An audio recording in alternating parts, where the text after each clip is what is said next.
Olá, seja bem-vindo a mais um Se Liga na Educação de Ciências. Eu sou o Bruno Galvão, nós temos aqui a presença do nosso querido intérprete, Daniel Costa, e nós vamos trabalhar algumas informações interessantes com você, aluno do 7º ano do ensino fundamental. Nós vamos falar de calor.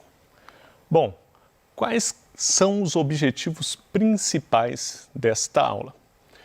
Eu gostaria que você, aluno, pudesse entender o conceito de calor, que você consiga compreender quais são as relações entre as unidades de medida básicas de calor e que você consiga diferenciar dois conceitos, o de calor latente e calor específico. Bom, na última aula nós falamos sobre temperatura e na aula em que falamos de temperatura nós já diferenciamos temperatura de calor. E é assim que eu vou começar essa aula. Eu vou falar novamente de temperatura, relembrando rapidamente. E aqui está o conceito de temperatura. Temperatura é uma grandeza física utilizada para medir o grau de agitação ou a energia cinética das moléculas.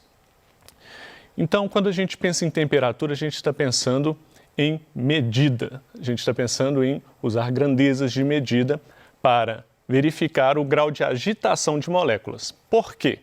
Quando você aquece o material, as moléculas que formam aquele material, elas vão começar a ganhar mais energia e vão se movimentar rapidamente. E a energia do movimento é o que nós chamamos de energia cinética. Por isso, esse conceito aqui. E aí sim, o conceito de calor, para nós diferenciarmos aqui e deixar isso bem claro. O calor é energia térmica, olha, isso aqui é muito importante, o calor é energia, tá? Então é energia térmica que pode ser transferido de um corpo de maior temperatura para outro de menor temperatura. Então o calor é energia térmica e é o calor que pode ser transferido de um corpo para outro. Na outra aula eu ainda deixei isso bem claro e vou deixar aqui de novo que é muito importante. Temperatura não é transmitida de um corpo para o outro. O que é transmitido de um corpo para o outro é uma forma de energia, que se chama calor, ok? Isso é muito importante. Bom, agora vamos entrar propriamente em calor, né? Vamos destacar agora as características do calor. Sendo uma forma de energia, a unidade de medida de calor que nós utilizamos é segundo o sistema internacional, que é o Joule, representado por uma letra J maiúscula. Então, se você vê uma medida de calor, ela tem que estar em Joule. Ah, professor, existe outra unidade de medida para você verificar o calor, né? Para você medir o calor? Existe sim uma muito conhecida, inclusive, que é essa aqui, ó. Outra unidade de medida é a caloria. Ah, eu tenho certeza que você já ouviu falar em caloria.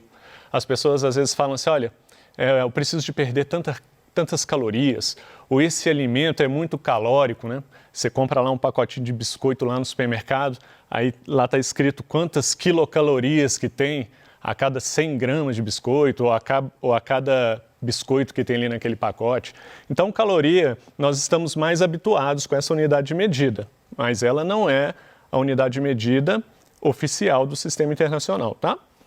Então, a caloria, ela equivale a 4,18 joules, ok? Então, uma caloria é igual a 4,18 joules, que é a unidade de medida do sistema internacional, o joule. E uma quilocaloria? Quilo, quando a gente pensa em quilo, a gente pensa em multiplicar por 1000. Uma quilocaloria corresponde a 1000 calorias. Então, tá aqui embaixo, ó. Deixa eu pegar marcar aqui para vocês. Tá aqui, ó. Uma caloria igual a 4,18 joules. Lembrando que o joule, que é a unidade de medida oficial do sistema internacional. E uma quilocaloria, representada por essa letra K, antes da caloria, ela vai representar 1000 calorias. Então, essa é a ideia aí das unidades de medida usadas aí para verificar calor. Na física, então, que é uma parte das ciências que nós estamos trabalhando agora, a gente vai trabalhar sempre em joules, na maioria das vezes. É o mais correto. Bom, existem alguns tipos de calor, e um dos tipos de calor que existe é o calor sensível. O que seria isso, professor? Calor sensível. Vamos ver aqui o conceito. Bom, o calor sensível, então, é a quantidade de calor que, ao ser fornecida ou retirada de um corpo, varia sua temperatura, mas sem causar mudança em seu estado de agregação. Professor, eu não entendi. Bom, quando a gente lê rápido assim é difícil. Vamos ver esse conceito aqui devagar. Aqui, ó. Então, a primeira coisa, quantidade de calor. Então, a gente está falando de quantidade de calor, quantidade de energia em forma de calor, que for fornecida ou retirada de um corpo. Vamos pensar aqui no aquecimento de um corpo. Você está aquecendo aquele corpo, então está sendo fornecido calor para aquele corpo. Pode ser através de uma fogueira ou coisa assim. Que vai variar a temperatura desse corpo. Então, se você está aquecendo aquele corpo, né, fornecendo calor, através de uma fogueira ali, pode ser uma madeira que você está queimando, essa madeira, esse objeto que está sendo aquecido, ele vai aumentar de temperatura. Você pode colocar um termômetro nele lá que você vai reparar que a temperatura vai variar. A mesma coisa se o objeto começar a perder calor. Se ele começar a perder calor, a temperatura vai abaixando. Você consegue medir isso com um termômetro, certo? Então, essa é a ideia. Tem um ponto importante aqui, que vai aumentar ou diminuir a temperatura, mas não vai haver mudança de estado físico. O que é mudança de estado físico? Sair do sólido e ir para o líquido, ou do líquido para o gasoso, ou do gasoso para o sólido. Não vai haver mudança de estado físico. Esse calor fornecido vai ser utilizado para mudar a temperatura. Aquele objeto vai ganhar calor, vai ganhar energia se ele for aquecido, ou vai perder calor, perder energia se ele for resfriado. Logo, logo tem um desenhozinho aqui para a gente ver isso melhorzinho. Bom, como é que foi definido esse calor específico? Da onde foi tirado isso? A água foi a substância padrão para a definição de caloria. Estipulou-se que 1 grama de água, então imagina lá que você coloca água num potinho, coloca numa balança e você pesou ali 1 grama de água, ok? 1 grama de água pura precisaria de 1 caloria para aumentar a sua temperatura em 1 grau centígrado. Então você pesou lá no vidrinho 1 grama de água, forneceu para aquele 1 grama de água 1 caloria, né? Essa quantidade de energia, né? 1 caloria equivale a 4,18 joules. Então você forneceu 1 caloria e fornecendo 1 caloria para esse 1 grama de água, ela vai aumentar a temperatura em 1 grau centígrado. Então a água serviu de padrão dessa forma. Ela foi utilizada para estabelecer um padrão da medida de calor em calorias. Agora uma figura aqui, que eu fiz aqui, para a gente entender essa ideia do calor sensível, né? Então nós temos aqui o que eu considerei uma panela, tá? Espero que dê para perceber assim que é uma panela, mas ela vai ser meio transparente. Aqui nós temos fornecimento de calor. Eu não desenhei uma fogueira, mas eu coloquei uma seta amarela, mostrando que essa panela está sendo aquecida. Aqui em azul, né, essa parte toda azul, é a água, tá, gente? É a água. Essa água está aquecendo e esse termômetro vai mostrar o quê? Um aumento de temperatura. Porque eu estou fornecendo calor para essa água, ela não está mudando de estado físico, ela não começou a ferver, nada aqui não, ela não está sofrendo ebulição, né? Transformando para o estado gasoso, ela está aquecendo e quando eu coloquei um termômetro dentro dessa panela, eu fui vendo que à medida que essa água ganha calor, a temperatura vai aumentando. Então essa é a ideia aí do calor sensível. Bom, outro tipo de calor, calor latente. O calor latente é a quantidade de calor que, ao ser fornecida ou retirada de um corpo, não altera a sua temperatura. Olha só, é o contrário do calor sensível. Aqui a temperatura não altera. E outra coisa ao contrário também. mas causa mudança em seu estado de agregação. Vai haver mudança de estado físico da matéria, vai passar do sólido para o gasoso ou do líquido para o gasoso, em caso de receber calor, ou vai passar do gasoso para o líquido, em caso de perda de calor. Então, quando a gente fala em calor latente, a gente está falando de uma energia em forma de calor que não vai ser utilizada para aumentar a temperatura, vai ser utilizada para ocorrer a mudança de estado físico. E aqui eu coloquei um outro desenhozinho, eu estou até achando meu desenho bonitinho. Então tá aqui, ó, mais uma vez uma panela, fornecimento de calor aqui, ó, essa seta amarela indicando o fornecimento de calor. Então está sendo aquecida, mais uma vez, essa água aqui dentro da panela, né? Deixa eu escrever aqui a água aqui, ó. Então essa água está sendo aquecida.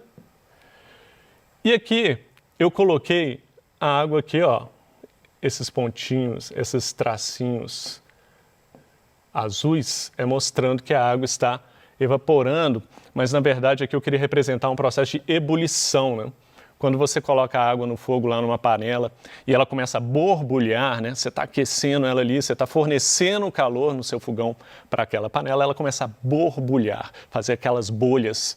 E aí você vê aquele vapor de água, né? Tem água do estado líquido sendo transformada no estado gasoso. Então ali você tem uma mudança na agregação, né? Na agregação no quanto as moléculas de água estão juntas, elas vão ficar mais distantes, elas vão aumentar o movimento. Só que quando a água entra em ebulição, se você estiver a nível do mar, por exemplo, você vai ter a ebulição da água a 100 graus. Tá? Isso a nível do mar. Aqui em Minas Gerais, por exemplo, nós temos uma altitude maior, então aqui a água não ferve a 100 graus, né? Ferve a um pouquinho menos, depende de onde você está, a água pode ferver a 98 graus. Vamos considerar a nível do mar. Então 100 graus a água começa a ferver, é esse estado aqui, ó. Se eu coloco um termômetro aqui, vou colocar um termômetro amarelo agora, tá, gente? Se eu coloco um termômetro aqui para medir essa temperatura, vou até representar o mercúrio aqui dentro. Não se usa mais termômetro de mercúrio, mas ele foi usado por muito tempo. Mas vamos supor que subiu até aqui o termômetro, o mercúrio. E aí, o que acontece? Esse termômetro aqui, na hora de começar a ferver, ele vai marcar 100 graus. Opa. 100 graus Celsius.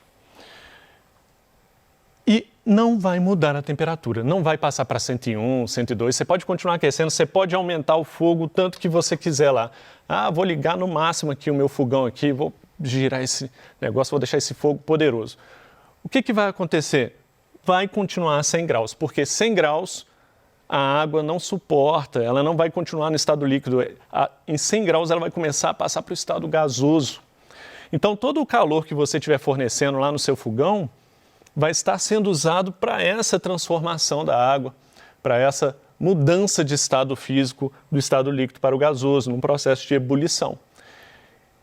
Isso é muito importante aqui você reparar o seguinte: na sua casa, se você estiver cozinhando um alimento lá no fogo baixo, gastando pouco gás, não é verdade? Ou no fogo alto, tá? Se coloca no fogo alto, vai ser um melhor exemplo. Quando começar a ferver aquela água que você está cozinhando a batata, seja lá o que for, não adianta manter mais no fogo alto. Depois que começar a ferver, a temperatura vai ser 100 graus, no caso de Minas Gerais um pouco menos, mas a temperatura vai ficar fixa, ela não vai aumentar, não vai fazer o seu alimento cozir mais rápido. Aí você vai fazer o quê? Economizar gás de cozinha. Começou a ferver, você põe no fogo baixo. Põe no fogo baixo, deixa ela fervendo ali mais tranquila, porque a temperatura já está no limite ali, você vai economizar energia e o seu alimento vai cozinhar no mesmo tempo. Bom, uma coisa interessante aqui então foi isso, que a temperatura não muda no calor latente, porque o calor é todo utilizado numa mudança de estado físico, numa mudança de agregação das moléculas. Bom, aí a gente falou de calor latente e calor sensível, que são dois conceitos de calor. Aqui eu vou falar de uma propriedade que existe em cada material que existe no planeta. É a facilidade, o calor específico, tá? É a facilidade ou dificuldade de um material trocar de calor. se refere à quantidade de calor que 1 grama de determinado material recebe, ou cede, né, ou perde o calor, para que sua temperatura se altere 1 grau centígrado. No caso da água, se eu pegar 1 grama de água, certo? A gente falou ali, ó, se eu pegar 1 grama de água e fornecer 1 caloria, a gente vai ter a mudança de temperatura, ela vai aumentar 1 grau centígrado na temperatura. Tipo, se ela estava 25 graus, temperatura ambiente, você fornecer para 1 grama de água 1 caloria, você vai fazer com que ela suba para 26 graus. Ela vai ganhar ali uma temperatura, né? Vai aumentar a temperatura. Qualquer material, você pode fazer essa medida. Só que no caso da água, 1 grama precisa de 1 caloria para chegar a 1 grau. Outros materiais podem precisar de mais ou menos calorias para aumentar em 1 grau. Aqui entra a ideia do calor específico. É a dificuldade ou a facilidade que um material tem, que um composto tem, de ganhar ou perder calor. Alguns materiais são mais resistentes à perda de calor, outros ao ganho de calor. Vamos ver aqui. Aqui está um exemplo aqui, ó, que agora eu fiz o seguinte. Eu coloquei essa panela aqui da direita vazia, da esquerda, para quem está observando a tela. Você que está observando a tela, essa panela da esquerda que eu apontei agora, está vazia, é uma panela, e fornecia a mesma quantidade de calor, tá? Que a panela aqui ao lado direito. Essa outra aqui, ó, essa outra aqui está com água. Acontece que os metais, eles têm um baixo calor específico. Por causa disso, essa panela aqui sem água, ela vai chegar a 100 graus muito mais rápido. Na verdade, a panela vai ultrapassar 100 graus. Já essa outra panela aqui que tem água, ela vai demorar muito mais. Demora a aumentar a temperatura. Vou colocar tempo aqui, tá? Dá um desconto. Por quê? Porque a água tem alto calor específico. Quanto mais alto o calor específico de um material, mais difícil mudar a temperatura dele. É por isso que quando você descongela alguma coisa lá no congelador, você coloca dentro de uma vasilha de água. Por quê? Aquela água ali, ó, ela vai custar resfriar, congelar. Então você vai conseguir ali descongelar aquele alimento muito mais rápido. É por isso que a gente usa água para cozinhar a comida de uma maneira geral. É por isso que a água é tão importante em vários sentidos aí no nosso planeta, e aqui está mais um deles. A água é referência para vários padrões de medidas que nós temos, como medida de temperatura, como medida de calor. A água está presente em todos os processos biológicos, né? E super importante para a vida, e aqui também na física, aqui, mostrando que a água é uma das substâncias que tem o maior calor específico possível. Os metais em geral, você colocou no fogo, rapidinho eles estão queimando a sua mão, não é verdade? Os metais, em geral, eles vão ter baixo calor específico. Então pensa assim, baixo calor específico muda de temperatura facilmente, ganha ou perde calor com rapidez. Alto calor específico tem dificuldade para ganhar ou perder calor. E finalmente vamos falar de dilatação térmica. O que é isso? A dilatação térmica é o aumento das dimensões de um material quando aquecido, devido ao aumento da distância média entre os átomos e as moléculas que o constituem.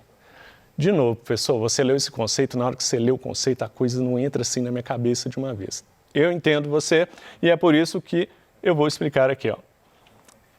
Esse desenho aqui que eu fiz também, hoje eu estou falando que eu fiz esse desenho todo, né? Isso aqui eu estou representando uma linha de trem, tá? Você tem uma criatividade aí, imagina que parece mesmo uma linha de trem. Então essa parte amarela aqui é a parte de ferro, e as madeiras eu coloquei aqui dessa cor aqui, porque se eu colocasse com esse fundo preto a madeira marrom, não ia parecer legal para você aí não. Agora, o que eu quero que você repare é nesse espaço aqui, ó, que tem entre duas barras de ferro, numa linha de trem. Isso acontece também nas barras de ferro e nos viadutos. Por que tem esse espaço? Por causa de uma coisa chamada dilatação térmica. Todo material, quando recebe calor, ele se dilata, ele aumenta de volume. Então, quando esse trilho aqui aquecer, o que vai acontecer? Essas duas pontas vão se aproximar. E se você não tiver esse espaço entre eles, esse trilho vai entortar. ele vai ficar danificado. A mesma coisa nos viadutos. Se os viadutos não tiverem espaços no meio do viaduto, entre a parte de metal e também mesmo entre o concreto, o viaduto vai trincar, vai rachar, porque todo o material, ao ser aquecido, ao receber calor, ele se dilata. É isso que eu queria falar com vocês. Aqui o que nós vimos hoje, principalmente falamos de calor e no final de dilatação térmica. Aqui algumas referências bibliográficas, é um assunto bem legal. E é isso. No mais, eu desejo a vocês bons estudos.